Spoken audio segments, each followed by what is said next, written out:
Welcome to the Healthy Families New York Program Quality Series. This series is the third in a 6-session series that is designed to help you as HFNY providers understand and use quality measures to improve the outcomes of your program.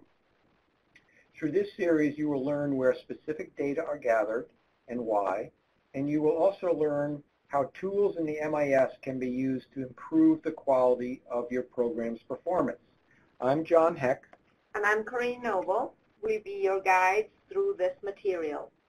Before beginning this session, you should have already completed the 3-part series on the basic forms training, also gone over sessions 1 and 2 in this current series, and been working in the role as a family support specialist for at least 6 months. This session is intended primarily for FSSs and supervisors.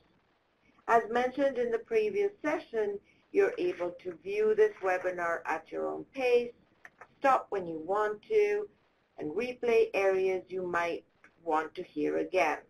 The time in which you complete each session is less important than what it is that you learn. Feel free to replay areas where you need a better understanding over and over again. Let's talk about what we want to accomplish in this session. At the end of it, you, the learner, will be able to download, understand, and do quality assurance on your own quarterly performance target report.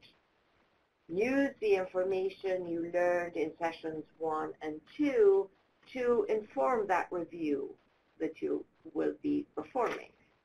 Okay, let's begin. So first, we're just going to show you how to get to the quarterly report and a few aspects of that report.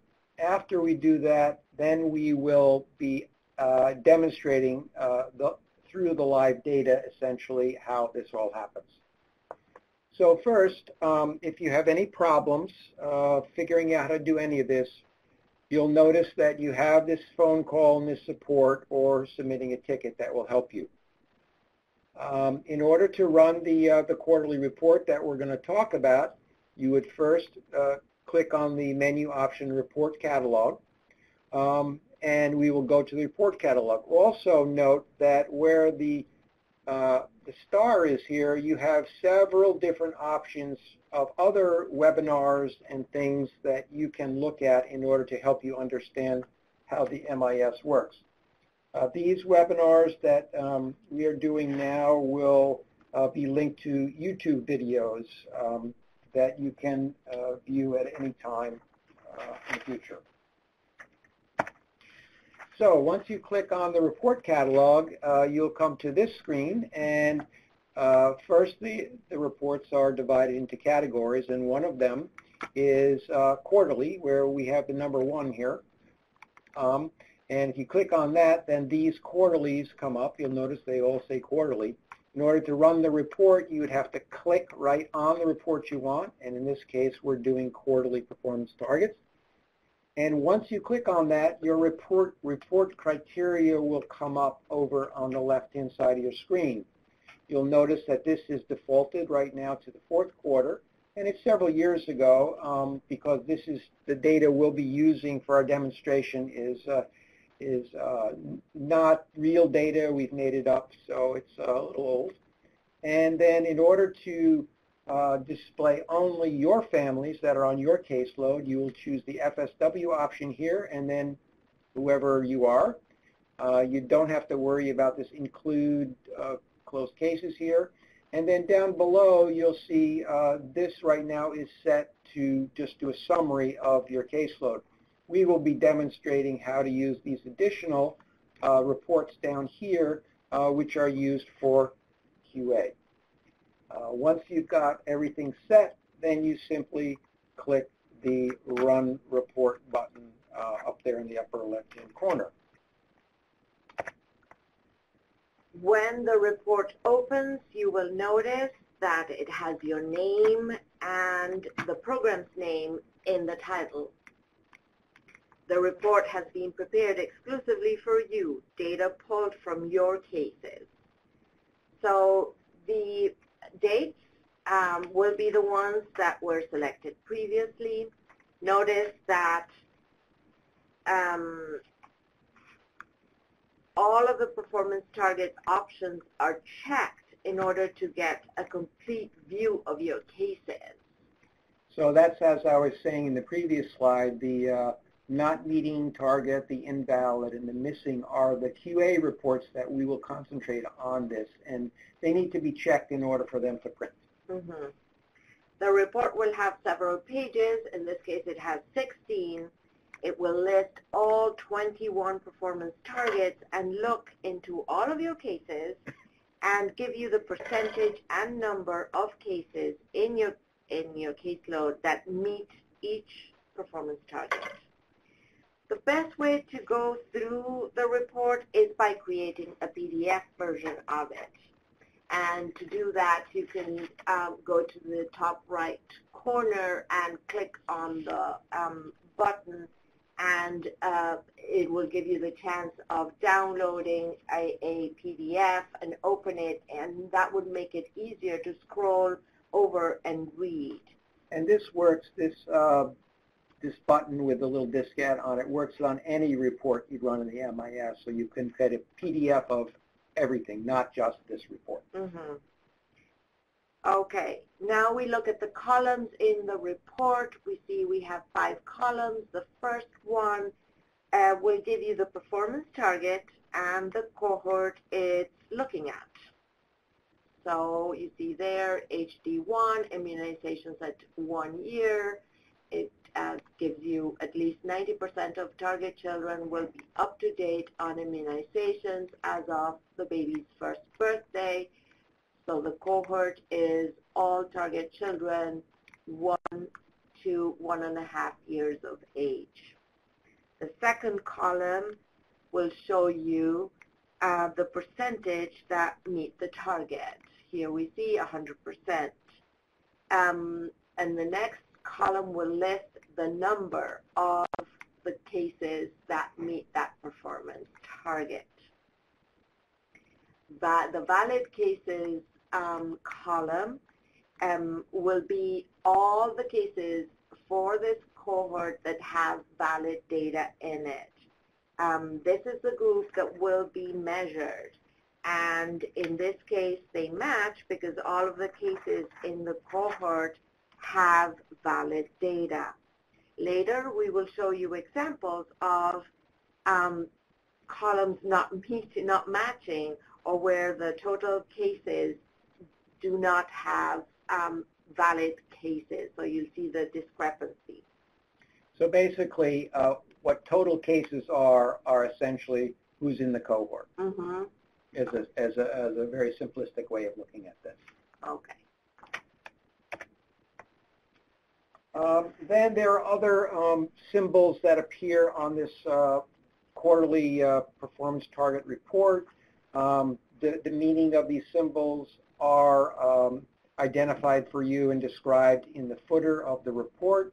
But let's look at them. So the first one is a single asterisk in the column that says percentages meeting the target. What that essentially means is that the ratio between the total cases and the valid cases is less than 75%, or of all the cases in the cohort, in this case it's 3, there aren't enough cases with valid data in order for us to give you a rating on this particular target. So in this case, only 1 out of 3, or 33% of the cases in the total cases or cohort have valid data. Excuse me. So we're not able to extrapolate up to your whole caseload. The second kind of symbols that you will get is the double asterisk, and this simply means that for this particular cohort, there are no cases. And as you can see, it says 0 here, so we're not going to be able to do any kind of computation, and therefore you won't, there is no kind of penalty for not having any cases in this cohort.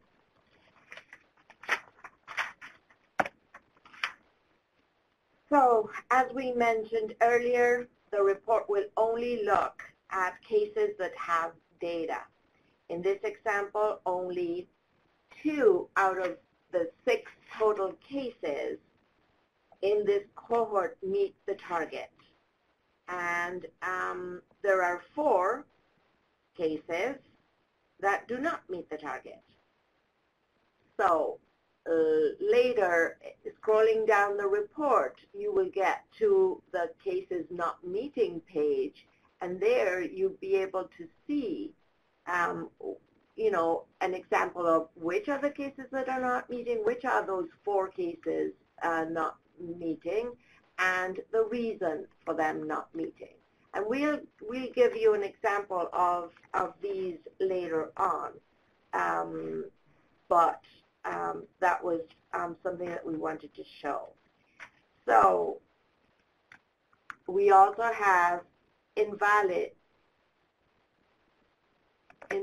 cases, and again, here we see that the total valid cases in the report is different from the total cases, and that means that in this performance target HD7,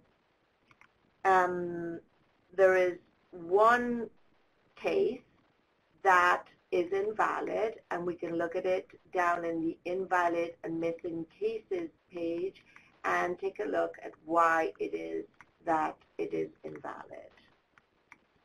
Again, by clicking on the PC1 ID link in blue, you can go straight to the case and learn more about those reasons. We're going to show you this in a few seconds. Okay, so now we're at the point of this presentation where we're going to go to the database and we're going to show you practically how this all works. And what we need to do is switch the screen now. So we're going to go over to the database.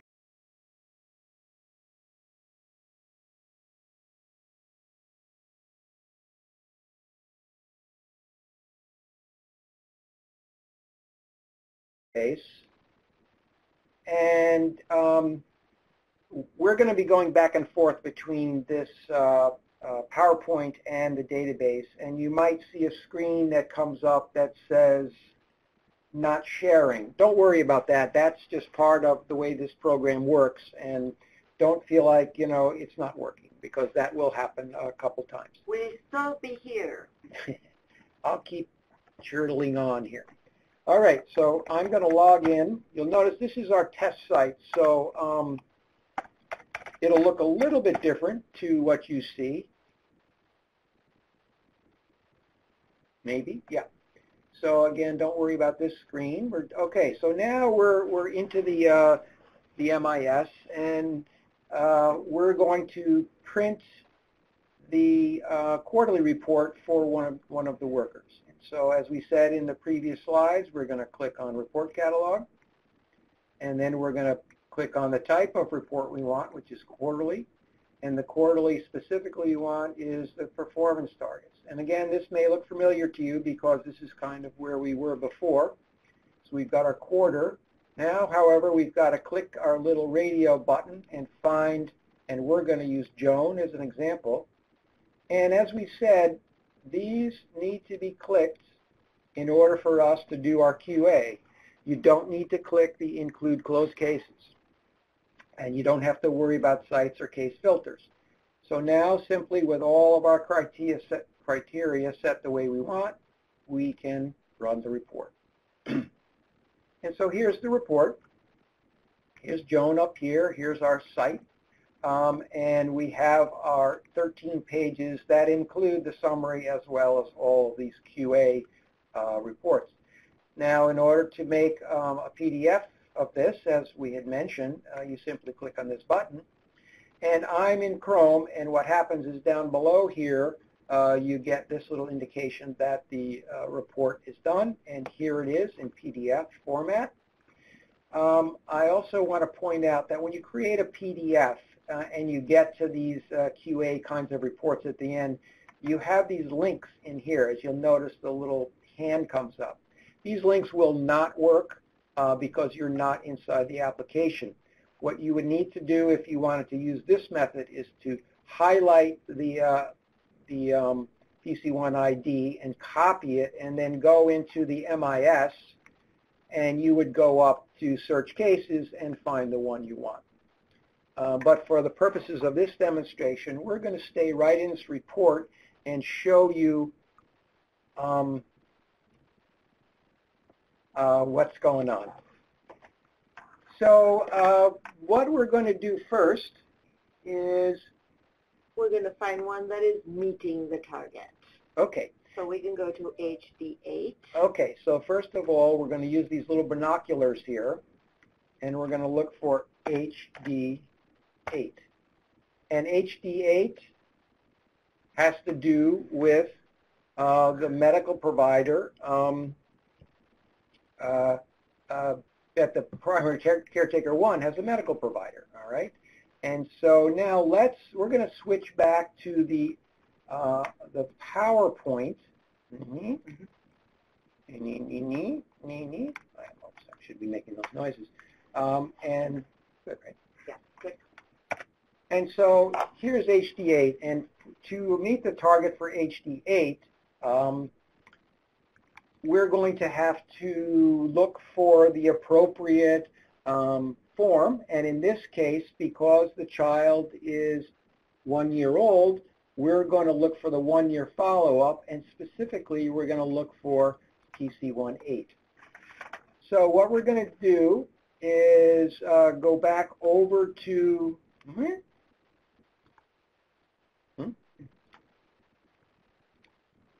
and we're back over here now, and we're going to keep searching HD8, and it's not invalid and missing. This is the one that meets the target, so we're going to keep looking and meets the target. And which one are we going to look at? MB90. Okay, so what we're going to look at, this one down here, and you notice we still have the little hand, but since we're inside the application, we're on the report catalog page, we can click on this and it'll take us directly to the case homepage for that particular person. And the forms, and we're looking for the 12-month follow-up. Yes, we are. And we're looking for that to say that on the tab PC1 Services Insurance, PC18 is yes, and therefore that is the reason why this one has met the target. Okay. The next one. Now let's look at one that is not meeting the target. How about that? Okay, so let's go back up to the first page and find one that's not meeting the target. Not on that page.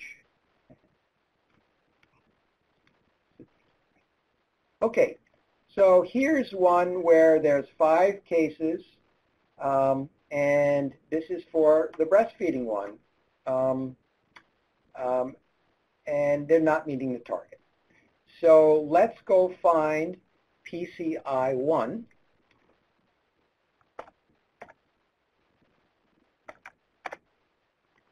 And find the next. And not meeting. So here's PCI1. So what does it say? It says that that this, on the 6-month follow-up, that it indicates that breastfeeding was done for less than 3 months. So let's just take a look at that. So on the 6-month follow-up. So here we are using the link inside of the report, and we're going to the 6-month follow-up. Here's the 6-month follow-up. And for this particular one, I believe it's on this page? No. We're looking. Huh? Family. There you go. Thank you. No, I think it's actually on the TC page, because the TC is the one that breastfeeds. So here we're seeing it says they breastfed, but they only did it for 1 to 2 months, and the target is looking for And if we can open this up, we can see it's looking for 3 to 6 or 6 to 1 or 1 year more. So that is why that one is not meeting the target. Now, if, for instance, you saw this was not meeting the target and you came in here and the select was chosen and that was telling you why it didn't meet the target, that's because if you leave an item blank for an item that it's looking for, the form is there, so it's valid, but if it's blank, it doesn't know, so it will say you're not meeting the target. The simple way, if you know they are meeting the target, is to simply enter that data in the report.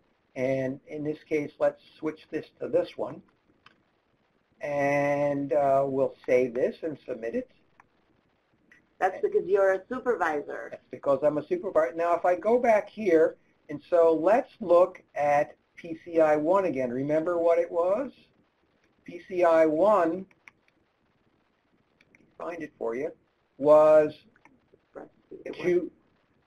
2 out of 5, and it's now 2 out of 5 because it has fixed itself somehow, magically. Anyway, the point of this is that when you do your QA and on this, you want to look at all the ones that are invalid and not meeting the target and double check the data to make sure it is correct. Okay, so what's next, Green? Let's look at an invalid cases. Let's look at HD3. Okay, and which one is that? HD3. That's the lead assessment. So, okay, and invalid, so here we are, HD3, the lead one, and this is the lead assessment, which is the questions, it's not the blood work, and it's saying that the 2-year follow-up is missing because the baby is 2 years old during this report period. So let's go look at the 2-year follow-up and just make sure that it's missing. Here we go. We're making the link back to the AR82 case. We go to forms and follow-ups, and what was it? It was the 24-month, right? Yeah. And you can see it's missing. Again, in your QA, if you find that this was done, it was not entered, and you can go in and enter it at any time, and it will correct the performance target for you. Okay, so invalids, that was a missing. What else do we have for invalids? Out of window. Okay, and which one are we looking at? We're looking at HD7. Okay, let's find HD7 in the invalid. So here is the invalid one for HD7, and the HD7 has to do with the ASQs being done appropriately according to how old the child is during the report period. So in this case, the child was born in 13. So because of the quarter that we're looking at, the child was 24 months old, so it is expecting the 24-month ASQ. And what this is telling us is that the form is out of window. So again, let's take a look at the data. Here we are, and we go to Forms and ASQ, and we're looking at the 24 months. And here's the 24 months. It's been reviewed by the supervisor.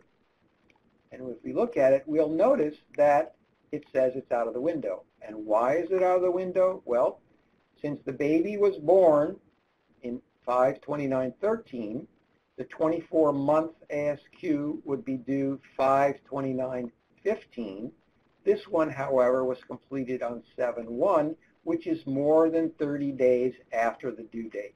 So that is why it's out of the window and why this particular case is invalid for the purposes of this particular target.